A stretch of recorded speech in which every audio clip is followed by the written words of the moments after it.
Bom, amigos, eu convidei os meus alunos para assistirem o primeiro episódio do documentário Realidade Violada, que foi um documentário chamado Débito ou Crédito. E resolvi convidar os autores do documentário, que são o jornalista Felipe Paião e o diretor Renan Pagliaruzzi, para conversarem com a gente e contarem o que eles viram nesse documentário, falarem um pouco sobre o projeto e de modo que a gente entenda melhor como é que eles desenvolveram, o que eles passaram, o que eles descobriram e qual que é o próximo passo. Deles que estão trabalhando pesado aí na internet, vamos dizer, no porão da internet.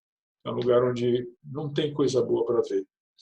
Como vocês vão ver no final, o documentário não é para agradar as pessoas, não. É um documentário que é chato de ver.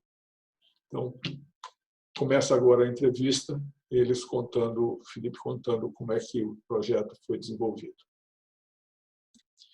Eu queria que vocês me contassem primeiro de como é que foi o projeto, né?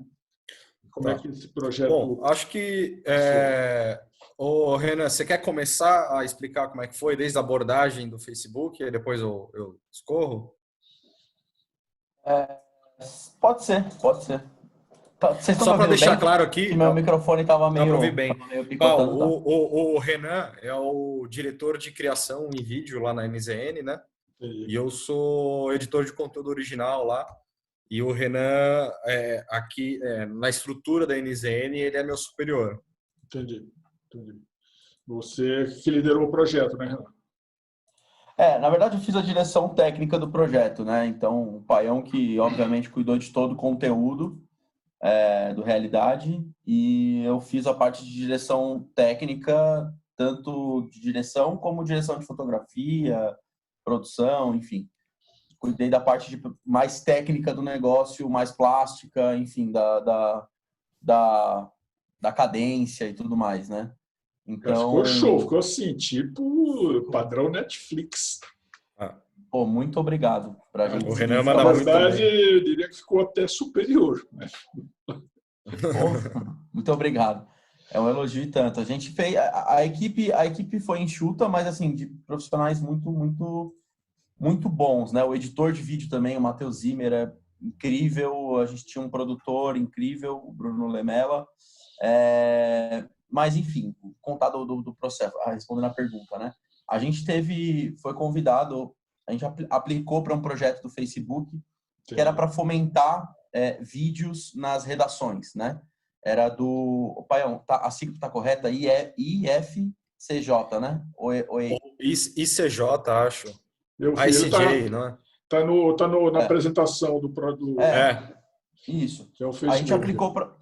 A gente aplicou para esse projeto e aí a gente recebeu essa verba para produzir, né, o Realidade. E aí a gente falou, cara, na verdade não era nem o Realidade Violada que a gente ia fazer. A gente falou, cara, vamos fazer alguma coisa relacionada à segurança, porque é exatamente o que o Paião mais sabe fazer. Ele já existia essa vontade, né, interna, de produzir algo mais que fosse além do site, né, que fosse em vídeo também. E aí a gente aproveitou a oportunidade que o Paião estava numa fase de transição para colocar ele dentro desse projeto. Colocamos ele dentro desse projeto e aí ele foi trazendo as fontes, foi trazendo todo aquele caminhão de informação, e aí a gente decidiu ir pelo caminho de clonagem de cartão, né? E aí foi. Produzimos um teaser para o Facebook, apresentamos numa apresentação que teve todos os players que você pode imaginar, o Globo, Rede TV, SBT, todo mundo recebeu a mesma verba que a gente. O Renan, Record. Isso daí é tipo um concurso também? Vai ter classificação ou não? Não. Ele é o Facebook fazendo investimento, esse órgão que é o ICFJ, fazendo um investimento para fomentar produção audiovisual nas plataformas, nas redações. Então, basicamente, eles querem que a gente use mais o Facebook Watch, enfim, é um incentivo, né? E a gente aplicou, passou, o nosso projeto passou, a ideia passou, e aí a gente produziu um teaser, né, do documentário. Só que aí a coisa foi tomando uma proporção tão grande que a gente começou a ver que, a gente tinha, o Paião tinha contato do Carder, a gente tinha contato na Polícia Civil, a Polícia Civil permitiu que a gente acompanhasse uma operação de perto. Então, foi tomando uma proporção tão grande que a gente falou, cara, isso dá uma série. E aí, foi aí que nasceu o primeiro episódio da série. A série chama Realidade Violada e o primeiro episódio chama Débito ou Crédito. A ideia é estender a série para mais episódios. Aquele take que tem os caras arrebentando a porta com o portão com a marreta, aquilo então vocês acompanharam. Sim. Exatamente. E a série já está dimensionada? Você já sabe que tamanho vai ter? Então, tudo vai depender muito da questão financeira mesmo. Caso a gente consiga um aporte, que agora o nosso trabalho é esse, né? É ir para o mercado e ver quem está interessado em entrar como patrocinador, buscar outros players que queiram participar, fomentar isso para conseguir transformar mesmo num seriado documental de longo prazo. Na nossa cabeça, assim, pensando caso fosse tudo possível, conseguimos um aporte, conseguimos um financiamento, seria possível realizar no total 4 temporadas até, nós estamos pano para manga aí, mas inicialmente a gente quer fechar uma temporada com 6 episódios, sendo esse o débito ou crédito o piloto, né, desse seriado. Pô, legal. Muito bom. Desculpa, Renan, interrompemos você. Não, imagina, é isso mesmo que ele falou. Então, basicamente, o próximo episódio até... Paião, você acha legal falar? Pode falar, não tem problema. O segundo episódio seria sobre pedofilia, né? Então, pedofilia na internet. Então, a gente quer pegar temas, todo tipo de modalidade de cybercrime. Cada episódio é uma modalidade de cybercrime. Então, na verdade, a ideia não é estender muito o assunto Carder ali para sempre, né? Ter ali várias modalidades. Uma coisa que a gente conversou bastante ao longo do processo criativo é que o Realidade Violada não é para ser um seriado gostoso de assistir.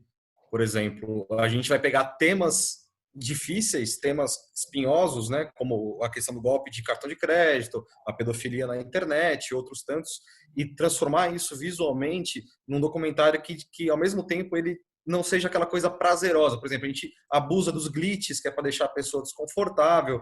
O documentário tem várias escaladas ao longo dele que te deixa meio... Você fala, o que aconteceu aqui? Tem gente até que volta para assistir de novo, para entender o que aconteceu.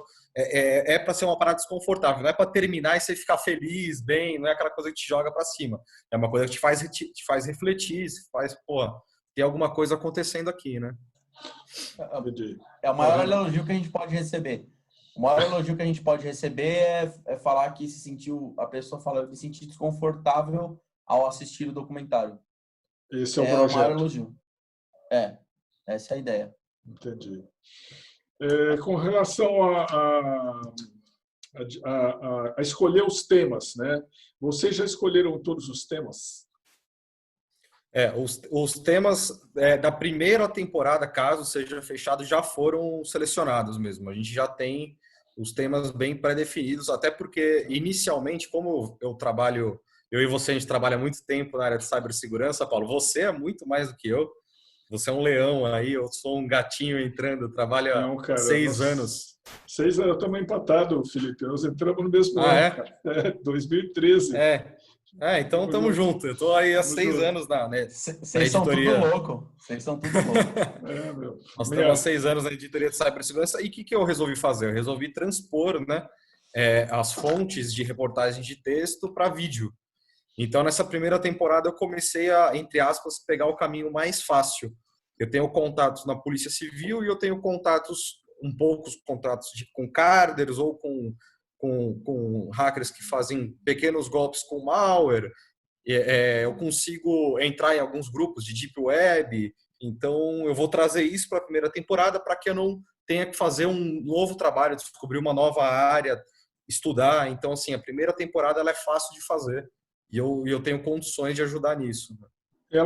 Dessa primeira temporada, vocês, todos os episódios têm a participação da polícia?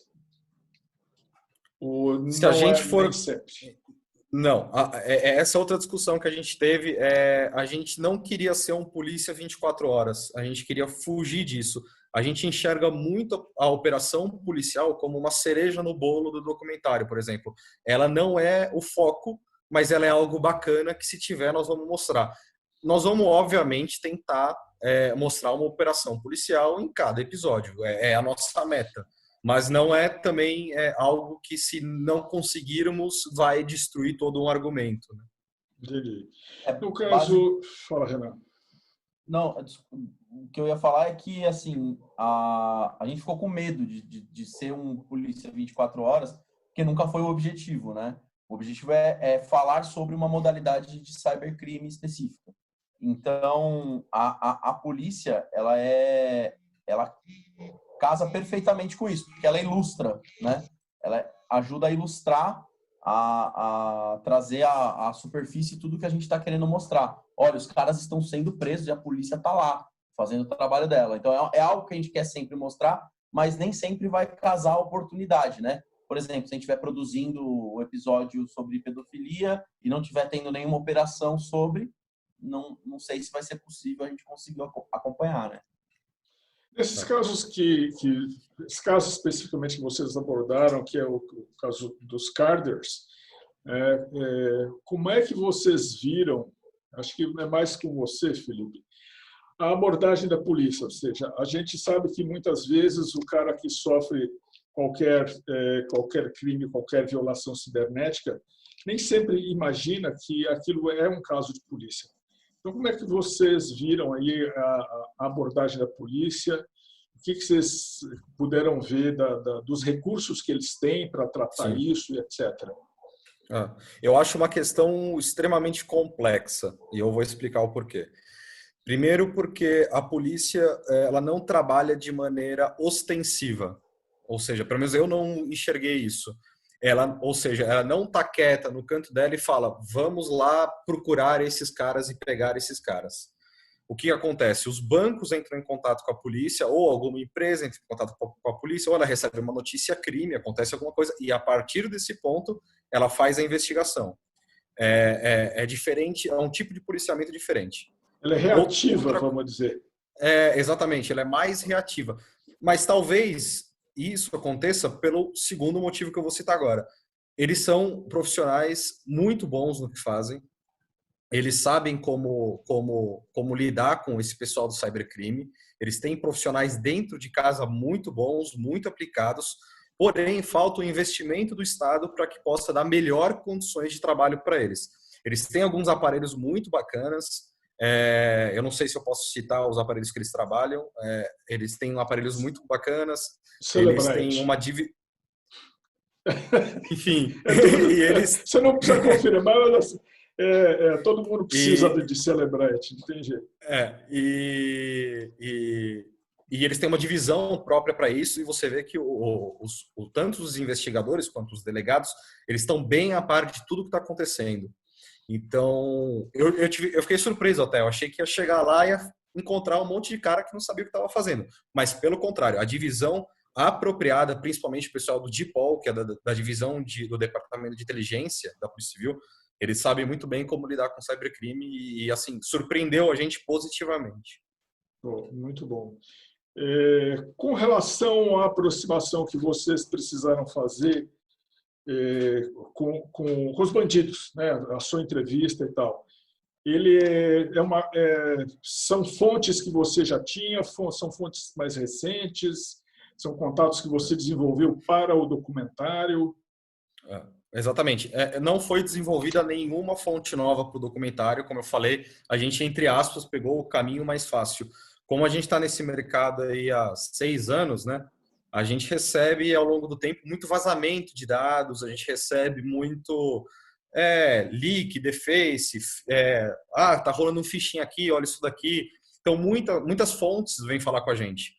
E eu, ao longo do tempo, descobri que uma dessas fontes que eu conversava, ela também realizava trabalhos de carding. Eu não conheço a identidade dele, e mesmo se eu soubesse, eu também não, obviamente, não revelaria. Melhor a gente não Mas saber. melhor a gente não saber também. Com certeza. E, mas aí eu fiz uma abordagem com ele, eu falei, olha, cara, é o seguinte, eu sei que você trabalha com isso, você entende disso, a gente quer mostrar esse lado, eu sei que isso pode te atrapalhar, mas, pô, dá uma força, eu já botei teu nome tantas vezes aí, tantas matérias que você já me mandou, aí ele falou, pô, eu topo, mas com um nick diferente, a gente vai trabalhar dessa maneira, até porque para não conseguirem identificar aí na internet que qual o meu trabalho ao longo do tempo. Então, tendo essa negociação de que não teria que ter o nick dele, obviamente não aparece, a gente teria que distorcer a voz dele e ele usaria uma máscara. A partir desse ponto, ele topou participar e foi uma surpresa para a gente até, né, Renan? Porque a gente achou que não ia conseguir. Uma curiosidade sobre esse assunto é que a gente tinha duas fontes, o Paião tinha duas Exatamente. fontes, uma delas existiu e a gente De ficou última hora. aguardando Exatamente, de última hora. e a gente ficou aguardando o Gods, que não tinha dado a resposta ainda, né? Tô usando o nickname que ele usou no documentário. E de última hora o Gods topou fazer e deu um chá de cadeira de mais de 3 horas na gente.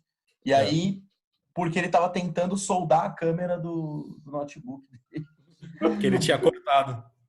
Então, ele, pra você ter uma ideia, ele usa o notebook sem a solda da câmera. Então, ele estava abrindo o notebook para soldar a câmera, por isso que ele demorou 3 horas. Entendi. Do ponto de vista, vamos dizer, do pessoal que vai trabalhar em cibersegurança, eu escutei ele falando alguma coisa do tipo, não tem porta que a gente não passe, não tem fechadura que a gente não abra, e ele, curiosamente, brincava com uma micha, brincando com um cadeado ali, e dando a entrevista dentro do carro, né? Ele quis fazer, acho que a gente achou que ele quis fazer um show ali, né? Mas assim, é um entrevistado, a gente não vai falar pro cara, meu, para de fazer isso, enfim. Foi coisa dele mesmo. Vocês acham que o recado que ele dá para o pessoal de segurança é um recado sério mesmo? Não tem porta que ele não abra? Eu acho que sim. Eu acho que a questão é simplesmente essa. O tempo investido e o investimento financeiro para abrir uma porta é válido? Eu acho que é esse o ponto. Toda porta, de alguma maneira, pode ser aberta. Mas, por exemplo, será que vale a pena despreender esse tempo, essa energia para conseguir fazer isso?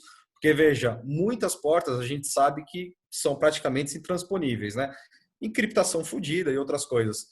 Mas é possível você fazer desde tipos de golpes que você consegue fazer credencial stuffing, você consegue conversar com um funcionário da empresa que ajude a fazer a burlar, enfim, vai muito de dinheiro. A gente fez uma live com o Gabriel Pato, por exemplo, há um tempo atrás, que está no YouTube também, e ele falou exatamente sobre isso na questão do sistema de proteção de votos do Big Brother, né? Ele falou assim, existe uma possibilidade, existe, mas quem é que tem a grana e o tempo disponível para fazer isso? E outra, será que compensa desprender o dinheiro para fazer isso? Então, acho que é uma questão importante. Renan, para você, qual foi a maior dificuldade para desenvolver esse documentário? A gente teve uma dificuldade de encontrar o caminho da linguagem, porque era muito atrativo a gente focar na operação, era muito atrativo. Mesmo sem ninguém da equipe, apenas os produtores tinham alguma experiência com operações policiais, eu mesmo não tinha experiência com operação policial, a gente foi muito seduzido por essa oportunidade, por estar dentro de uma viatura, gravar a coisa acontecendo. E quando a gente viu que não era bem assim, a gente não tinha, obviamente a polícia por manter todos os cuidados possíveis, a gente não tinha total abertura para fazer filmar absolutamente qualquer coisa que a gente quisesse. A gente não tinha essa abertura. Então a gente percebeu que talvez a gente vai precisar encontrar um outro caminho. E foi onde a gente falou, cara, não tem que ser um polícia 24 horas. Tem que ser algo que vai além da operação. A operação ela vai ser usada para ilustrar. Então, encontrar esse caminho da linguagem que a gente adotar, a gente foi construindo o doc como qualquer doc, né? Você começa a rodar, mas você vai construindo ele de acordo com os acontecimentos. Antes da operação, a gente tinha um documentário. Depois da operação, a gente tinha outro documentário. Puxa vida. Eu acho que foi esse o lance, entendeu? A operação foi muito definidora para os rumos que a gente ia tomar. O Felipe, para você, qual que foi a parte mais difícil de executar o documentário? Para mim foi principalmente acho que o roteiro. O roteiro foi muito difícil fazer porque eu não tinha a menor experiência profissional fazendo roteiro. A gente aprendeu lá atrás na faculdade, em um ou outro curso, mas profissionalmente eu nunca havia feito um roteiro, porque eu sou repórter de texto, né? E eu tô começando agora a ir para essa área de vídeo. Então o Renan, que foi aí o meu guia, meu guardião, minha luz salvadora, que me ajudou a gente montar esse roteiro a 4 mãos aí. E foi um baita do aprendizado, porque em questão de falar com fontes e trazer e não sei o que lá, isso e lidar com a polícia também, isso já era uma prática comum para mim, então não foi muita novidade. Mas agora fazer isso com câmera e depois pensar em como botar isso num roteiro foi um puta desafio. Eu diria, eu vou ousar aqui dizer que você era só de texto. Eu agradeço. Eu isso. agradeço muito o elogio. Eu perguntei tudo que estava aqui no meu script. Eu não sei se vocês querem acrescentar alguma coisa que eu não perguntei, mas que vocês consideram importante. Bom, só falar que quem tiver qualquer dúvida ou quiser saber qualquer coisa, eu e o Renan, a gente tem nossas redes sociais aí abertas, é só vir perguntar com a gente é super aberto. Quem tiver ideia para mais episódios, quem quiser virar fonte também, então aí. E é isso aí. Eu não tenho mais nada a acrescentar. Eu tenho. Eu acho que é um último recado sobre a importância da gente rever. É algo que é falado no documentário e muita gente passou despercebido. Que é quando o delegado, o Petrarca, né, ele fala da importância da gente ter uma legislação atualizada, né, que ande da mesma forma que o crime está andando, que evolua na mesma medida que o crime está evoluindo. Então, muitas vezes, esses estelionatários eles são pegos como estelionatários, mas às vezes os golpes deles não são simples golpes, são golpes que envolvem milhões. Então, é preciso a gente olhar para isso e é preciso também que os bancos olhem com mais cuidado também para as vítimas que, enfim, como a gente viu no documentário, quem paga a conta, né? Acho que essa é a pergunta que fica no final, que quem paga a conta, né? O Carder não é. Às vezes caso ele seja pego. A vítima, a vítima, às vezes, ela consegue esse estorno do valor. Às vezes, não. Como é que era o nome como é que o banco paga a conta? Como é que era o nome da vítima da Marieta. Marieta. Então, eu faço essa observação, eu fiz no comentário com o Felipe sobre os bancos. Eu acho que os bancos eles terceirizaram a segurança. Eu comentei, eles passaram 700 anos, desde a Idade Média, se desenvolvendo, criando as estruturas, os caixa-fortes e tudo. E agora eles passaram toda a operação para a mão do cliente. Como é que a Marieta vai operar um token, sei lá, meu? Não tem como. Não tem como. Não tem como. Por isso, aliás, foi boa levantar essa discussão, porque é uma coisa importante, principalmente para quem está entrando nessa área de cibersegurança, chega a ser uma segregação você colocar a segurança na mão de uma pessoa analfabeta ou uma pessoa de baixa escolaridade e achar que ela vai conseguir se proteger sozinha. Chega a ser uma medida cruel até. Então, eu acho que é uma questão que tem que se prestar atenção. É isso aí. Colegas, mais uma vez, meus cumprimentos, meus parabéns pelo trabalho magnífico, de altíssima qualidade. E meus agradecimentos pela gentileza de vocês dois de dar essa entrevista aqui para mim. Valeu, Paulão. Obrigado você por ter chamado a gente.